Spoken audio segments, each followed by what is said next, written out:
Bonjour mes petits flocons et bienvenue sur la chaîne. J'espère que vous allez bien. Cette semaine, plongeons une fois de plus dans l'océan et plus vers le repère de la sorcière des mers. Et essayons de comprendre pourquoi Ursula a été bannie du royaume d'Atlantica. Allez, générique.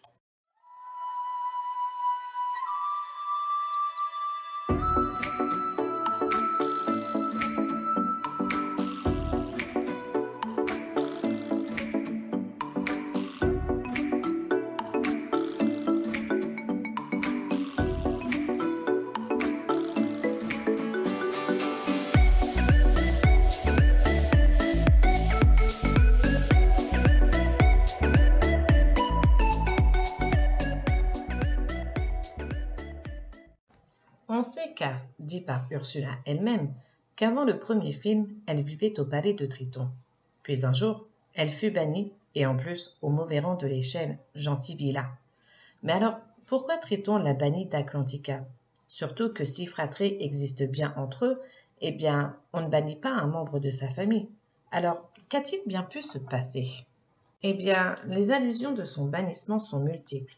Parce qu'elle aime trop les richesses, qu'elle est mauvaise, répugnante, ce que je ne trouve pas d'ailleurs, ou encore trop avide de pouvoir. Mais cependant, dans les différentes adaptations de la petite sirène, certains indices nous apparaissent.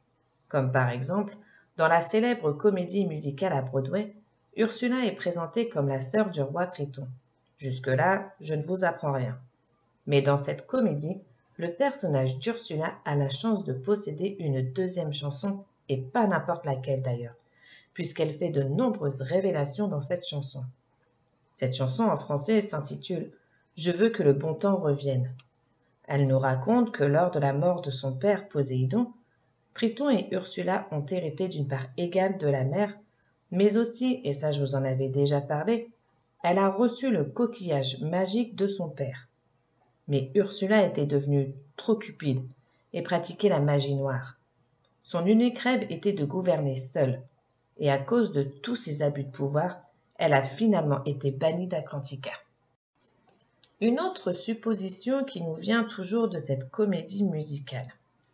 Dans une autre chanson chantée par Ursula, qui s'appelle Le petit ange de papa, eh bien, on apprend que, mis à part le fait qu'elle soit toujours avide de pouvoir, Ursula avait 6 sœurs, toutes plus âgées qu'elle, et qu'elle était totalement méprisée par ses sœurs, qu'elle en devint jalouse et méprisante. Aussi, Ursula décida de les tuer une par une, en faisant soit l'usage de la magie, soit en se servant des dangerosités de l'océan. On nous explique dans la chanson que si elle a fait ça, c'était pour avoir plus d'héritage. Et quand Poséidon mourut et que Triton grandit, il partagea l'héritage en deux. Triton, qui aurait découvert la vérité sur l'assassinat de ses sœurs, décida de chasser Ursula d'Atlantica en la bannissant dans les profondeurs de l'océan. Du coup, Triton devint le seul et unique héritier d'Atlantica. Mais vous vous doutez bien que d'autres suppositions sont apparues. Sinon, cette vidéo serait franchement la plus courte de l'histoire YouTube.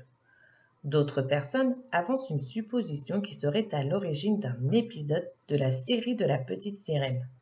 Dans cet épisode, Atlantica se fait attaquer par une armée de créatures qui ressemblent étrangement à l'espèce d'Ursula. On les appelle notamment les octopans. Lors de cette bataille, les Atlanticains ont été surpris. À un moment donné, les ennemis avaient avec eux des tridents et qui étaient capables de lancer des sorts, ce qui est normalement impossible puisque seul le roi est censé en avoir un en sa possession. Plus tard, dans l'épisode, on apprend que le coupable derrière cette bataille n'est autre que la sorcière des mers Ursula. Elle a tout simplement réussi à faire des copies du trident royal à l'aide de sa magie. Et ce serait du coup à cause de cet affront qu'elle aurait été bannie. Après, il est vrai qu'on ne sait pas si cette guerre s'est produite avant ou après qu'Ursula ait été bannie, même si Triton avait découvert que c'était vraiment Ursula derrière tout ça. Autre hypothèse, si on peut dire, et que vous connaissez sûrement, celle de Serena Valentino et de son célèbre livre Pauvres âmes en perdition. Dans ce livre, elle nous raconte une histoire sur Ursula. Et dans cette histoire, elle nous conte que Triton et Ursula petit ont grandi côte à côte. Puis en grandissant, Ursula a préféré se montrer avec ses tentacules plutôt qu'une queue de sirène. De ce fait, Triton, un peu dégoûté, aurait décidé de bannir Ursula, qui quitta l'océan et fut adoptée par un humain. Quand ce père adoptif meurt, Ursula décida de repartir dans l'océan pour trouver d'autres sorcières et faire une alliance avec elles afin de se venger de Triton. Voilà mes petits flocons pour ces suppositions sur le bannissement d'Ursula. Dites-moi en commentaire quelle est votre supposition préférée et celle qui pour vous pourrait se rapprocher d'une certaine vérité. Sur ce, je vous souhaite une bonne journée, je vous fais des bisous et je vous dis ciao.